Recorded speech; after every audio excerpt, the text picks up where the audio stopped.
Welcome back, students. Let's continue with the classification of elements and periodicity of elements. In the last class, we have discussed about the history of the classification of elements, and in that, we have studied about different types of classification attempts which were made by the starting scientist in the history. Okay. Now, also we have discussed about the Mendeleev's periodic table there, the merits and the demerits of the Mendeleev's periodic table there. We have discussed about that. After that, let's discuss about the next attempt which was made by the next chemist, whose name is Moseley. Okay, an Indian and English physicist, Moseley, Henry Moseley. And in 1913 he has proposed his periodic table, which is termed as the modern periodic table. So let's have a look on that particular modern periodic table, which is one of the important milestone in the, history of the chemistry. And that particular periodic table is now also used up there. Okay, that is the Moseley's periodic table. So in 1913,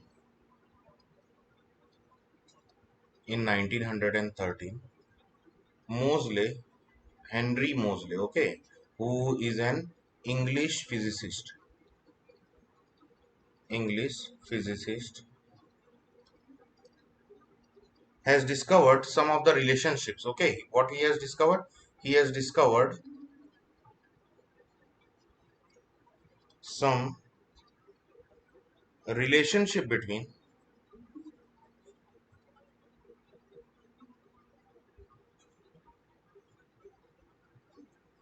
X-ray spectrum, okay, X-ray spectra,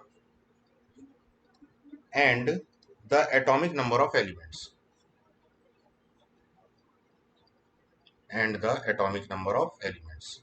He has observed that there is some relationship between the X-ray spectra and the atomic number of the elements there.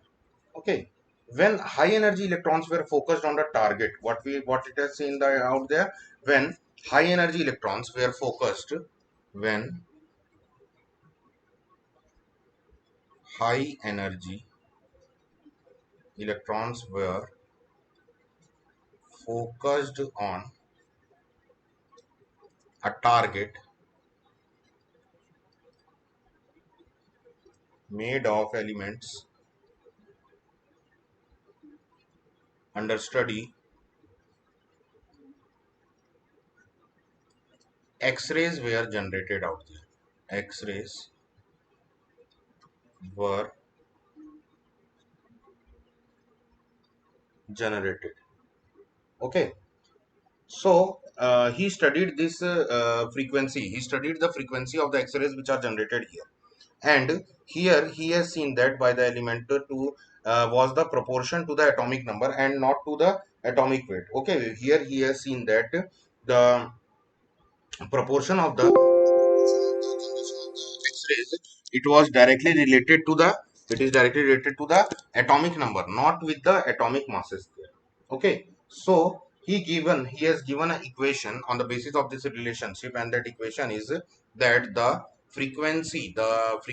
square root of the frequency, it will be is equals to a z minus b.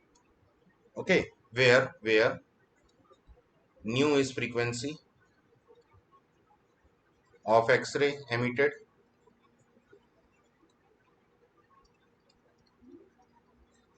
nu is the frequency of X-ray emitted, and a and b, they are the constant, that are same for all, that are same for all elements,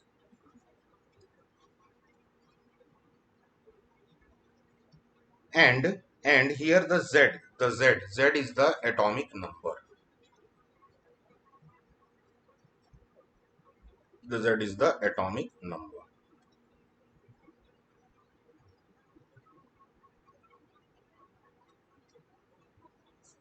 Okay, so the atomic number and not atomic weight is the fundamental property. He has observed that the atomic number is the fundamental property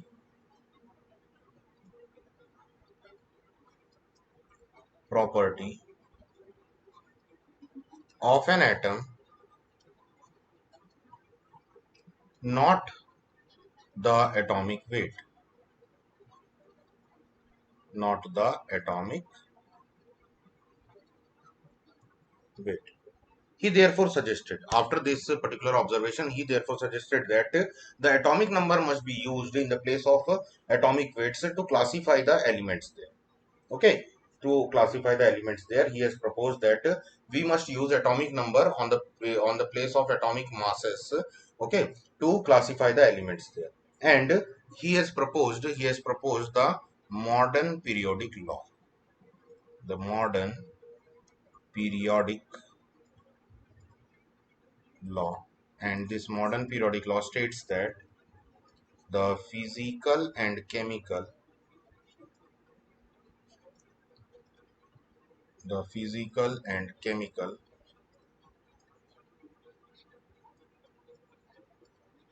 properties of the elements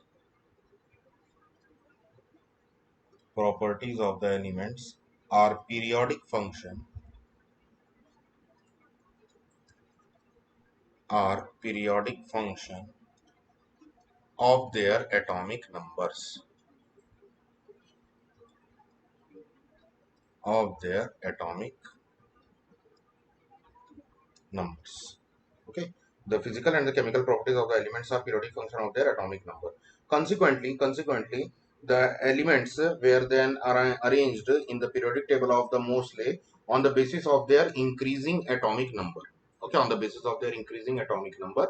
And there we have observed that the similar properties occurs at regular intervals or periodically. Okay, as a result of this, the element fall in the certain groups and leads to an arrangement called the periodic table. Now, the periodic law revealed important analogies among all the naturally occurring elements here. This resulted in renewed interest in the inorganic chemistry. Okay, this particular thing has renewed a very good interest in the inorganic chemistry there. And we know that the atomic number is equal to that of the nuclear charge, the number of the protons there and the number of the electrons there in a neutral atom. So with the modern physics, law of guiding principle and the modern theory of atomic structure, and many new forms of the periodic tables have been proposed from time to time. Some forms emphasizes chemical reaction and balance, whereas other forms stress on the electronic configuration of the elements. However, the general plan of the table has remained the same as proposed by Mendeleev. Furthermore, it is now recognized that the periodic law is essentially the consequence of the periodic variation in the electronic configuration of the atoms, which determines the physical and chemical properties of the elements and their compounds there. Okay, so the main structure or the main fundamental we are using for making a periodic table here, it is that of the Mendeleev's periodic table only. Okay, we are using the main fundamental structure of the Mendeleev's periodic table only. But now where we have seen that in Mendeleev's periodic table the atomic masses were used, the atomic weight were used for bringing out the table there. But now we are not using the atomic weight there, we are using the atomic number there, which is making more relevant the periodic table.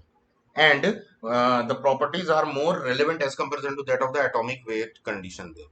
Okay, the different drawbacks which has been seen out there, it has been now removed out, while in case of Mendeleev's periodic table some of the drawbacks were seen out there.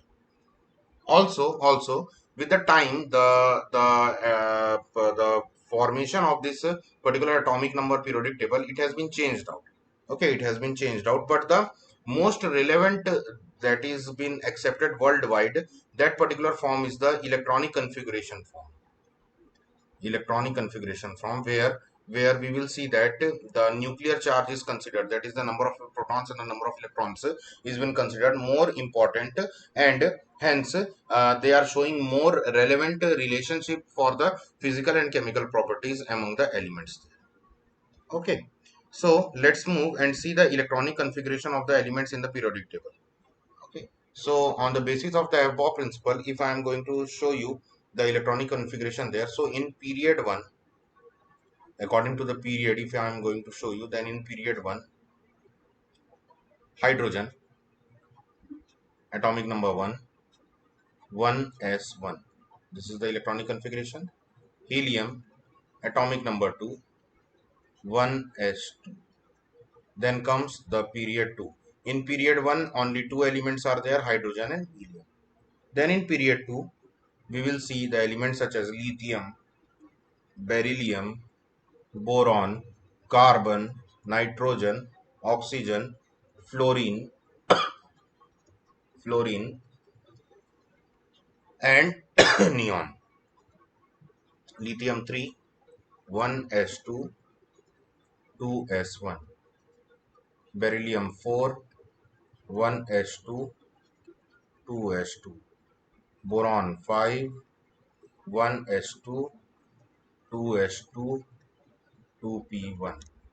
Carbon 6, 1s2, 2s2, 2p2. Nitrogen 7, 1s2, 2s2, 2p3. Oxygen 8, 1s2, 2s2, 2p4. Okay. Fluorine 9, 1s2, 2s2, 2p5. Neon 10, 1s2, 2s2, 2p6. Okay, so like this we will see that the electronic configuration of the different periods is formed out here. Moving further, for the period number 3,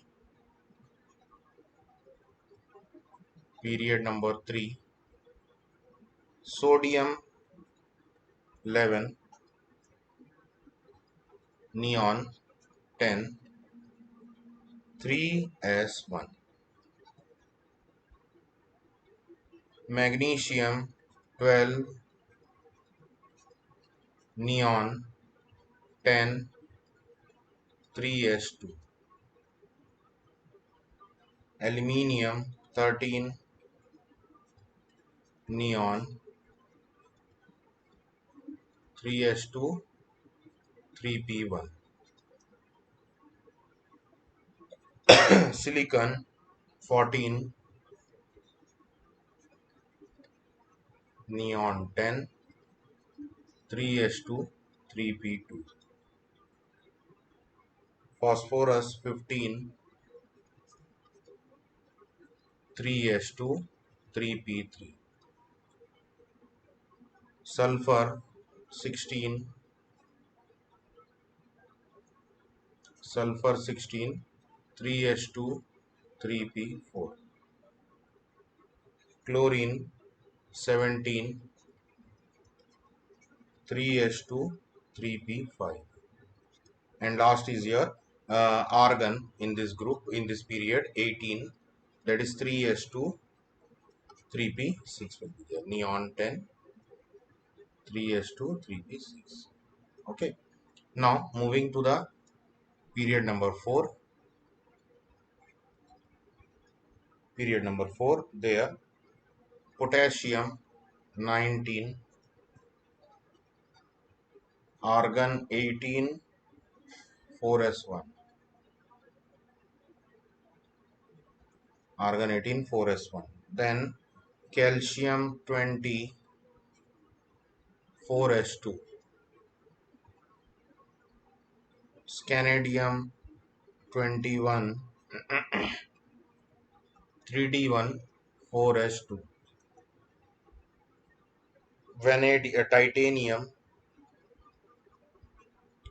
Titanium 22, 3d2, 4s2. Vanadium 23, 3d3, 4s2. Chromium 24, 3d4, 4s2. After chromium, manganese 25, 3d5, 4s2. After manganese, iron 26, 3d6, 4s2.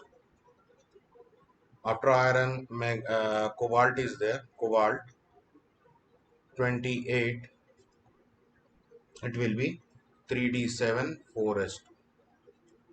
After cobalt, nickel is there. Nickel 29, 3d8 4s2. And after that, copper is there. Copper, that is 3d10 30, 3d10. Oh, sorry, not. Oh, sorry, it will be 27. This is 28. This is 29 here. 3d10, 3d9 4s2. And zinc, that is 30, 3d10 4s2. Moving further, after zinc, gallium will be there. 3d10 4s2 4p1. After gallium, germanium is there. 3d10 4s2 4p2. After germanium, we will see the arsenic, that is 3d10 4s2 4p3. And in this group, the last three elements are selenium, bromine, and krypton, which is having 3d10 4s2 4p4 4s2 4p5 4s2 4p6. Okay, so the krypton is the noble gas in this particular period. So like this only, on the basis of this electronic configuration, which is based on the uh, noble gases of that particular period. Okay, on the noble gases of the which is present in the previous period, the electronic configuration has been taken out, and according to this only, what we have done, we have formed out your periodic table. Okay. Now, discovery and nomenclature of the elements with atomic number more than 100. What was the reason there? How we will give the name for the elements which are having the atomic number more than 100? So, the first scientific attempt, okay, for the first scientific attempt, to prepare the elements beyond uranium, okay, uranium was made by Enrico Fermi. Okay, Enrico Fermi in 1934. They irradiated the uranium with slow neutrons and found several radioactive products. Okay, they have found different radioactive products were found out there, and they have found some new elements there. Such elements are termed as such elements which are formed from the uranium. They are termed as trans-uranium elements. Trans-uranium elements. Okay, and uranium is having the atomic number of 91. So hence the elements which will be formed out there, they will be having naturally the atomic number more than 100. After some time, the trans uranium elements will be having the atomic number more than that of the 100. So these elements were earlier named traditionally by its discoverer or the discoverers. Okay, by the discoverer or the discoverers, according to their name were given. However, in recent years, the dispute regarding the original discoveries of some elements of the atomic number 104 and for other elements has been arisen there. Due to this reason, as dispute is been arising out there, what happens, the new system for naming out for the elements has been generated out there. Okay, so what is that system? So the system is that digit, the root name for it, and the abbreviation for it.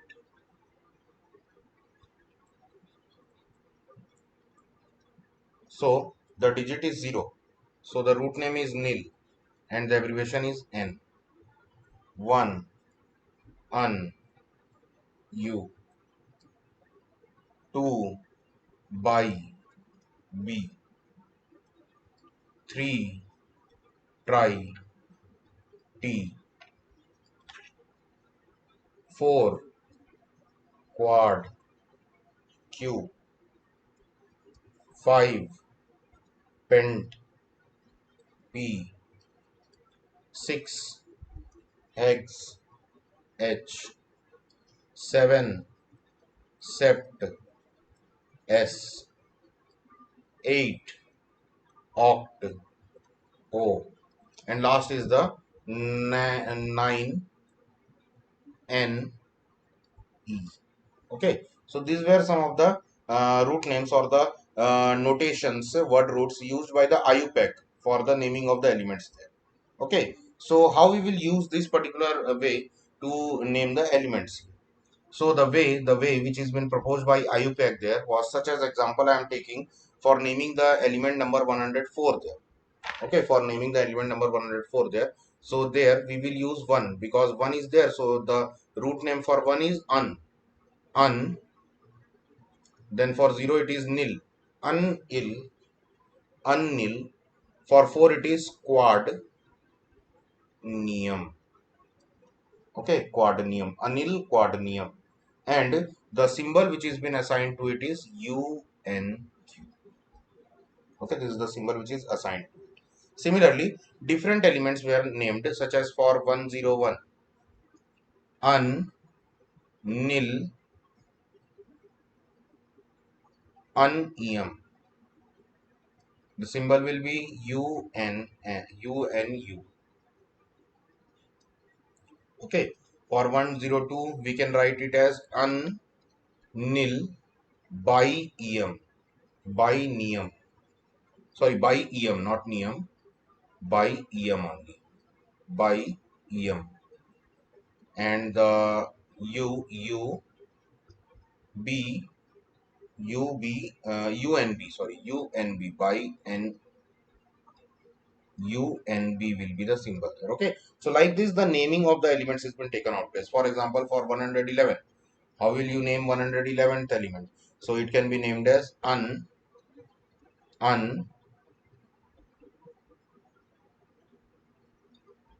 em, and the symbol will be u. Okay, for the element number 115, un,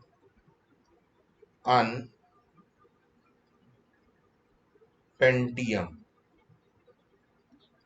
u, p. Okay, so like this different elements can be easily named out there. Okay, the different elements can be easily named out there by using this particular way. So for today's class, we are ending the class here only. Here we have discussed about the modern periodic table and how the modern periodic table has been formed out here. In the next class, we will discuss more deeply about the modern periodic table, and for the each period and for the each group of the elements will be discussed out there. Okay, in the next class. So thank you for this class. We will meet in our next class. Thank